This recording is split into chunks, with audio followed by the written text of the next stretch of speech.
आपकी अदालत मध्ये film star Sonu Sood यांच्यावर आरोप आहे की हे आपली मनमानी करतात. सोनू, हे खरं आहे का की तुमच्या वडिलांनी तुम्हाला दुकानात कपडे मोजायला काम दिलं होतं आणि तुम्ही दुकान सोडून नागपूरला गेले होते इंजिनियर बनायला तुमच्या मर्जीने? माझे आई वडील नेहमी म्हणायचे की अभ्यास खूप इम्पॉर्टंट आहे, यासाठी मी त्या नागपूरला गेलो इंजिनिअरिंग करण्यासाठी. पण मी हा विचार नव्हता केला की ऍक्टर बनायचंय. हेच होतं की परत यायचंय, दुकानावर बसायचं आणि धंदा वाढव, बिझनेस तर तुमची करूया. आणि इच्छा होती की इंजिनिअरिंग करावी हो, आणि तुम्ही विदाऊट तिकीट मुंबईत पोहोचले.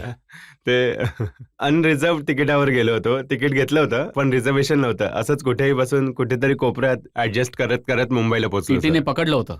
टीटीने थोडेसे पैसे देऊन बसलो होतो कोपऱ्यात सर.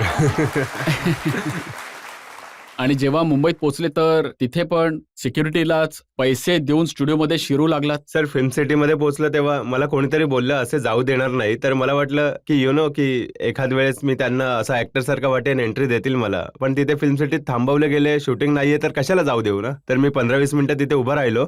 मग कुणाला 200-400 खाऊ घातले आणि मग मी आतमध्ये गेलो सर. आणि मी तर सेटवर गेलो आणि मला वाटलं की शूटिंग खूप चालल्या होत्या. मला वाटलं की मी उभा राहीन आणि कोणी डायरेक्टर मला बघेल, अरे हा ऍक्टर सारखा वाटतो, याला काम देऊया. पण असं काही नाही झालं सर. पूर्ण दिवस मी फिरत राहिलो संध्याकाळपर्यंत फिल्म सिटीमध्ये आणि मग परत आलो. तेव्हा पहिल्या वेळेस मला जाणीव झाली की जे मी विचार करतोय तितकं काही सोपं नाहीये. थोडं धक्के खाणं गरजेचं आहे. आणि बघा, माझ्याकडे तुमचा 97चा एक फोटो आहे. वाव. तो फोटो बघून हा अंदाजा लावा लागेल की हा मुलगा फिल्ममध्ये हिरो बनू शकतो की नाही.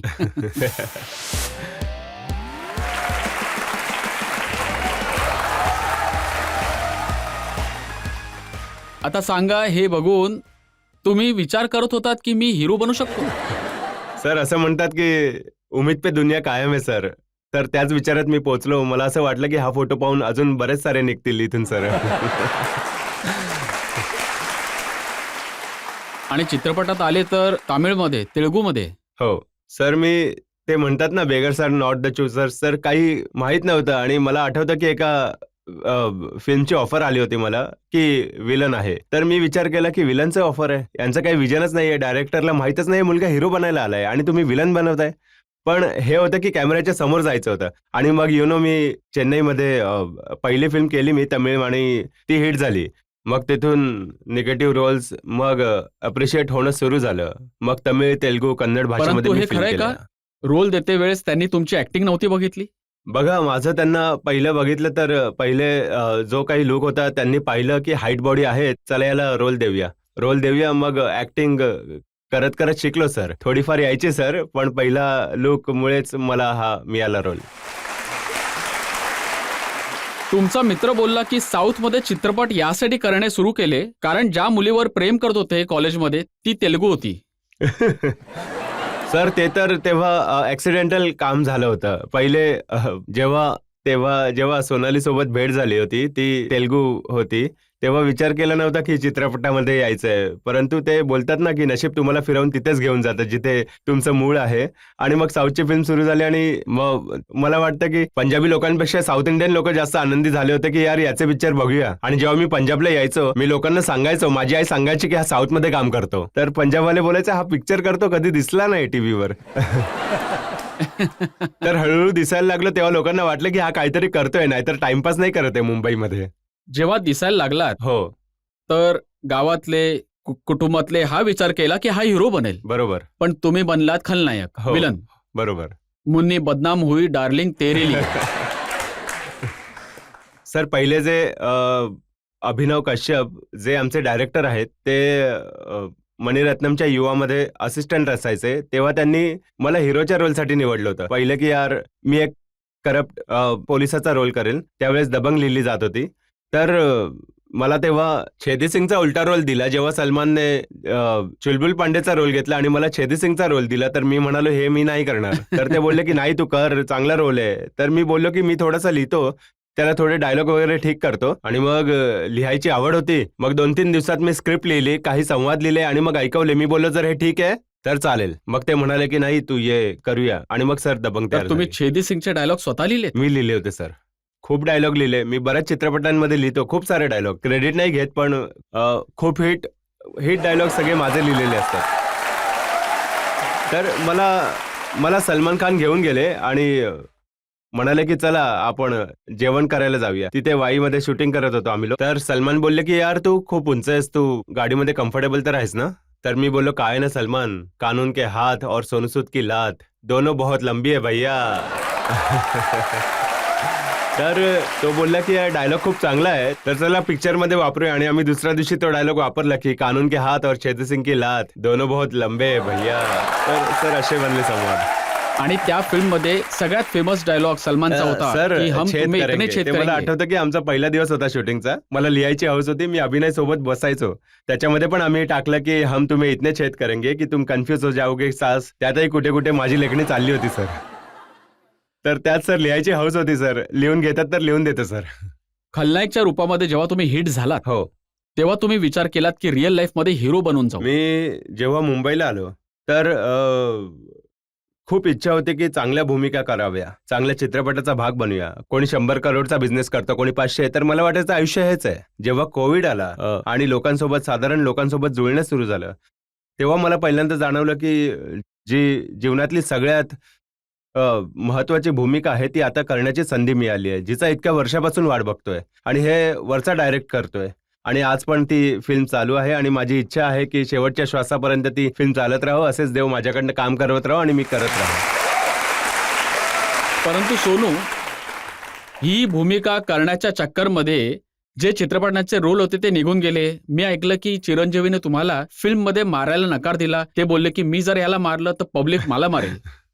बिलकुल सर, ऍक्शन सुरू होती. ऍक्च्युली सर 2 भाग होते. जेव्हा कोविड सुरू व्हायच्या आधी अर्धी फिल्म तयार होती. असे 2-3 फिल्म होत्या. आणि जेव्हा कोविडमध्ये बंद झाल्या शूटिंग आणि परत आले तर इमेज बदलली होती. आणि मग जे आमचे ऍक्शन डिरेक्टर होते, आमचे ऍक्टर्स सोबतचे, ते बोलले याला मारणार नाही, लात नाही मारू शकत, नाही तर शिव्या पडतील. तर मग बऱ्याच गोष्टी रिशूट झाल्या, काही परत रिएडिट झाल्या. आणि साऊथमध्ये लोकांच्या भावना जरा जास्त असतात. त्यांनी सांगितलं की हे चालणार नाही, याला काही शिवी दिली, कॉलर पकडायचा प्रयत्न केला, लोकांना आवडणार नाही. तर मग त्यानंतर आम्ही परत हे रिशूट केलं होतं काही भाग. परंतु मित्र आणि कुटुंबातले नाही म्हणत की खूप मार खाता पिक्चर मध्ये. सर म्हणायचं तर आधी की यार तू बॉडी तर त्यापेक्षा चांगली बनवली आहेस, पण मार जास्त तूच खातोस. तर मी बोललो की मी तर शेवटी मार खातो, पण पूर्ण पिक्चर मध्ये मीच मारतो रे. आणि एंडमध्ये थोडासा मार खायला काय प्रॉब्लेम आहे मग. कंगना राणावतच्या चित्रपटासाठी तुम्ही खूप मेहनत केली होती, कुस्तीसाठी बॉडी बनवली होती. हो. जेव्हा फिल्म आली तेव्हा रोल कापला गेला होता. सर त्यात सर कंगना मैत्रीण आहे. यु नो, मी ती फिल्म जेव्हा केली होती, क्रिश डायरेक्टर होते त्याचे. शूटिंग पूर्ण झाली होती. मग कंगनाने मला म्हटलं की माझी इच्छा आहे की परत डायरेक्ट करावी ती फिल्म. तर मी बोललो की मला बघायचं आहे की काय आहे या पिक्चरमध्ये, जे करायचे आहेत. मी पाहिले तर मला सीन्सच नाही दिसले. तर मी बोललो की यार तर बरोबर नाहीये, मैत्री पण आहे आणि मी काही करूही नाही शकत. मग मी जर शूट करेन तर ओरिजिनल डायरेक्टर बरोबर करेन, त्यांच्यासोबतच करेन. जर तुम्हाला करायचे आहे तर मी हात जोडून निघून जाईन या फिल्ममधून. तर मी निघून गेलो होतो पिक्चरमधून. परंतु कंगना बोलली की सोनू सूद मध्ये इगो आहे हो. आणि एका विमन डिरेक्टरच्या हाताखाली काम करायचे नव्हते म्हणून सोडून गेले. मी सर फराह खान सोबत काम करत होतो. जेव्हा तिने हे स्टेटमेंट दिलं तर फराह खान घाबरली की भैया मी तर मुलगी आहे भैया, माझे जेंडर नका बदलू तुम्ही. तर काही फरक नाही पडत. तर असं नाहीये सर. जनतेमधून जे लोक प्रश्न विचारू इच्छिता, आम्ही तुम्हाला हिंदी मूव्हीज मध्येच बघत आलोय, पण तुम्ही जे तुमचं करिअर सुरू केलं आहे ते तमिळ आणि तेलुगू मूव्हीज मधूनच केलं आहे आणि तुम्ही आहात पंजाबी. हो. तर तुम्ही एखादा तुमचा डायलॉग जो तमिळ किंवा तेलुगू मूव्ही मधला बोला तर आम्हाला खरंच खूप आवडेल. हो. you. मला आठवतं सर, तमिळ फिल्म होती, पिक्चरचं नाव होतं कल्लड घर. तर मला त्यांनी एक खूप मोठा डायलॉग दिला आणि कधी कॅमेरा फेस केला नव्हता. नर्वस होतो मी खूप. नवी दुनिया, नवीन भाषा, नवीन लोक.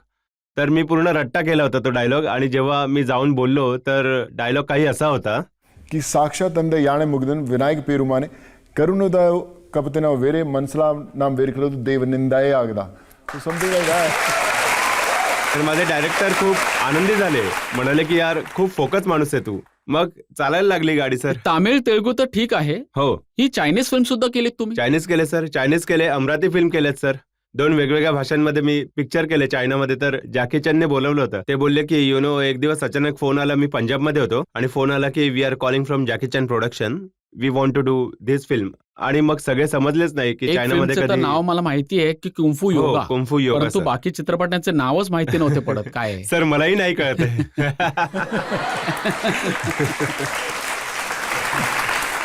तर कोणता चायनीज मधला डायलॉग पण लक्षात सर आहे? त्यावेळी ना मी खूप शिकलो होतो सर. मला इथे भेटत नाही चायनीज, मी तर खूप शिकलो होतो सर. त्यावेळी बोलता बोलता जॅकी चॅन यू नो की जसं की मी ह्या सगळे बोलत होते कसं बोलायचं ते, पण मी शिकून घेतलं होतं सर. पण मला आता 6-7 वर्ष झालेत, सगळं सुटलंय आता, तितकं लक्षात नाहीये, पण मजा खूप आली होती सर तिथे काम करून. हो. अजून कोणाला प्रश्न विचारायचे आहेत का? सर माझा एक प्रश्न आहे. मी ऐकलं होतं की तुम्हाला बेंगॉली रसगुल्ले खूप आवडतात हो. आणि बेंगॉली रसगुल्ले खायला घालून तुमच्याकडून काहीही काम काढू शकता येतं. तर हे खरं आहे का? नक्कीच.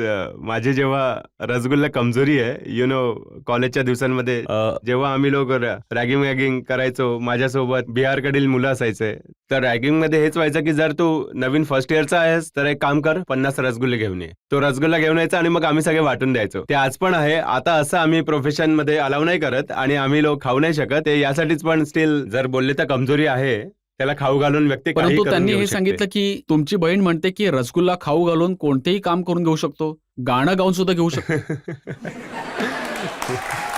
तर गाणे तर म्हणायला नका लावू ना. मग लोक रसगुल्ला खाऊ घालणं बंद करतील माझा आवाज ऐकून सर.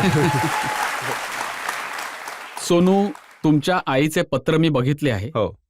आईने लिहिले, तू उठे तो रोशन हो जाय क्षमा तेरे लिए. हो. आणि मला वाटतं की खरंच तुम्ही तुमच्या आईसाठी क्षमा रोशन केली आहे. परंतु जेव्हा क्षमा रोशन होते तर परवाने पण येतात. हो. जेव्हा नाव होतं तेव्हा प्रश्न पण उठतात. काही अजून आरोप देखील आहेत माझ्याकडे. हो. एका